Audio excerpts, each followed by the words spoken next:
So let's let us answer these questions. Absolutely. So let's start it off. Is where do we see? I'll come to you. Where do you see? Where do you rank Carson Wentz in the NFC East?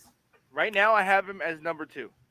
Honestly, I think his talent level. Obviously, we got Dak up here. As long as Dak is healthy, I think he is definitely the best. You have next, I think Carson Wentz, just because that talent is still there. Yes, he makes mistakes, tries to play hero ball, whatever, but he still has it. Jalen Hurts, he still has to prove it to me. I understand that his team got better. That's great. But Jalen Hurts has to prove it to me in that system.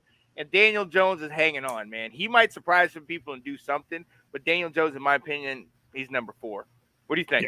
Yeah, I have the same rankings.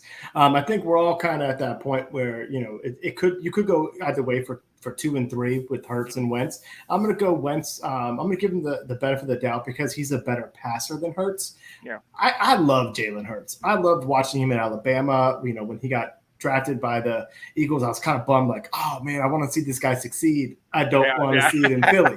Right. But the thing about him that I always kind of question is the throwing ability. Because you look at Wentz, even with the Colts last year, had better stats than Jalen, but Hurts has that 700, 800 yards rushing. Right. But the same thing that happened at Alabama, I think is going to happen here in the pros. Is eventually you're going to have to win games from the pocket.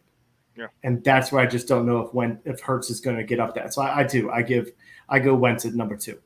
Yeah. Yeah. Now let me ask you this: does he play a full 17? I do. I am all in on him because I think Ron and the GMs, their reputation's on the line for this. They traded away some stuff. I know we've talked about there's an out with the contract, but what does that say where for another season you brought in another veteran quarterback that doesn't work out? Didn't work. Right. Right. And so I think, Ron already is pretty loyal to the quarterbacks as is, and to some players. I see him going long leash with this kid because he's seen what Heineke can do. So that's not the answer. So I see long leash, 17 games. Okay. What about you? Okay. I honestly, I see 14. I think Heineke comes in here and gives us that flair and that backup and keeps us going. But I see him maybe an ankle, maybe a foot, maybe something that is not permanent, but it's going to take him out for a little bit of time.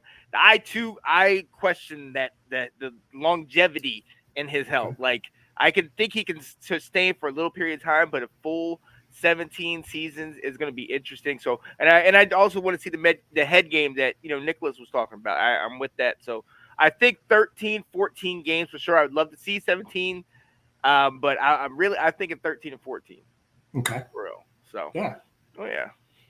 Nice. Now, so then the last one would be, what are his stats? What are your expectations? Last year, 3,500 yards, 27 touchdowns, 7 interceptions.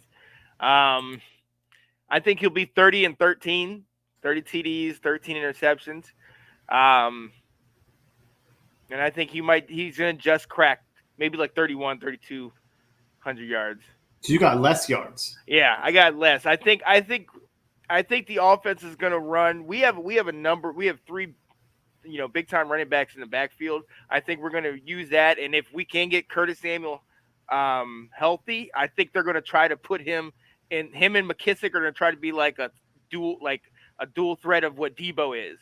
You know what I mean? Coming on, going in the slot, or maybe coming in the backfield or something like that. So I kind of think it's not going to be. I think he's going to have more rushing yards. I do agree with what they were saying earlier that he's going to have maybe not 600, but I think he's going to have a lot more rushing yards because I think he's going to need to scramble for a period of time. So I'm thinking he's having less, but the touchdowns I think is going to be more, and I think he's going to be throwing a little bit more, and he's going to be trying to give us. He's still going to be hero ball at sometimes, and I think he will throw some costly interceptions that want to make you throw your remote at the TV, but I think he'll make up for it and like throw a couple interceptions in like a 42-37 game where he brings us back later on in the game or something like that. I think you're right. I think he's going to give us that punch where he's going to take off his helmet and be like, let's go, like, and just get us amped for this guy.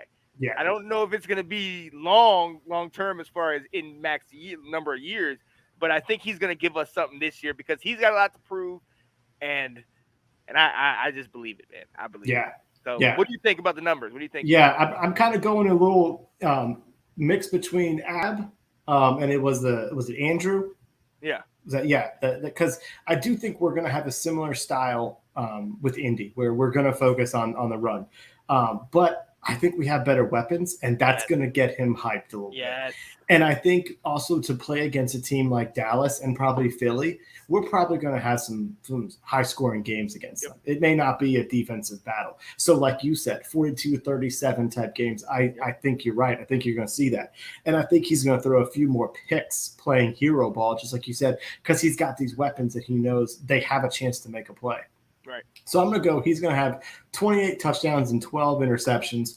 I'm going to go a little bit higher on the yards this year. He's going to get about 3,700 because he's got the ability to go a little bit deeper. But I think we've kind of said this before. The bar is so low here. I think he's going to be good to us. Right. Like, there's going to be other people who can be critical of him and pull out stats along the season that are going to say, he's not that good. But to us, he's going to be so much more of a weapon than we've ever had. I'm like, dude, this is the perfect situation for you to bounce back and look good. Exactly. What better way to do it than in your old division against the team that, won a Super Bowl but on the bench, and where everything comes back full circle. Hopefully this is the year. Hopefully he does it for us. I'm excited with that. Thanks for watching. If you like that clip, be sure to check out the other great content from the Let's Talk Football community.